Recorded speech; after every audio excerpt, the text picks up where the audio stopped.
Bulan Ramadan ni bulan mustajab doa. Siapa yang ada permintaan kepada Allah, maka dia boleh banyakkan dalam bulan Ramadan. Ulang-ulang dalam bulan Ramadan, terutamanya pada waktu-waktu yang mustajab yang disebutkan oleh Nabi sallallahu alaihi wasallam, iaitulah ketika sebelum berbuka. Kita sebelum berbuka, hak itulah yang paling kalut sekali. Ayak tak mancuh lagi, kan? Ni ayak, kalau aku tak mancuh, siapa tak mancuh? Tempik hak lain semua duk sila depan TV. Kita tak ada budaya sebelum 3-4 minit sebelum buka puasa semua berdoa. 2-3 minit ajak ahli keluarga, handphone tinggal depan.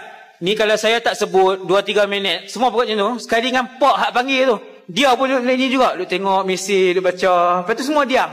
Dah ustaz suruh duduk kumpul dah. Berkumpul itu untuk berdoa. Kalau kemas lagi, pak berdoa. Yang tu kemas. Yang tu paling kemas, kan? Ayah tu.